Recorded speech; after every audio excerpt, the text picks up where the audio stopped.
बादल DJ बादल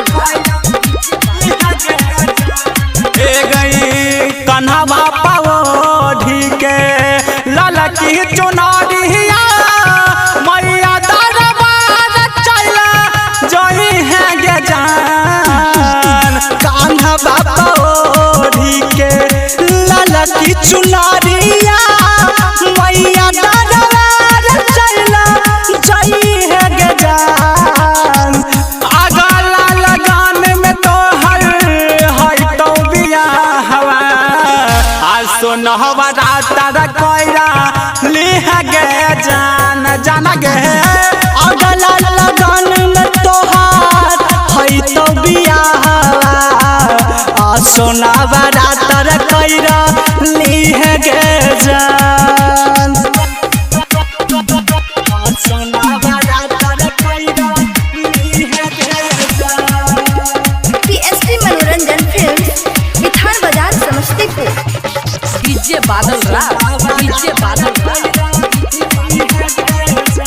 हे गई सप्तमी के पहिला दिन होई छै बड़ी भीड़ गे।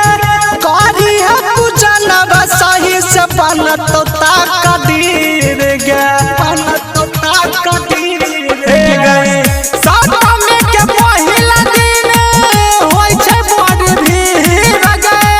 करी है पूजन सही से बनत ताकदीर गे।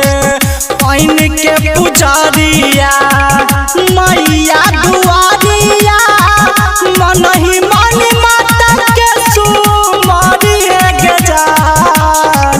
अगला लगान में तो हर है तो बियाहवा सुनहवा रात कोयरा लिह गे जान जाना गे।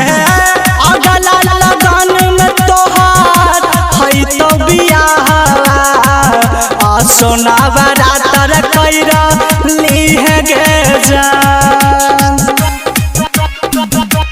सुनहवा रात कोयरा लिह गे जान। अभी आप सुन रहे हैं मैथिली स्टेशन से। डीजे बादल डीजे बादल माथा बाबा बांधली है ललकी दुपट्टा कलशा बैठावल रखी है जगह है कविता जगह है कविता। माथा बाबा बांधली है ललकी दुपट्टा कलशा बैठावल रखी है जगह है कविता। राइटर विपिन राय प्रेमी अमर जीतावा संग में वकर मेला खूब घूमई है गे जान। अगला लगान में तो हर है तो बियाहवा सुनहवा रात कोयरा लिह गे जान जाना गे।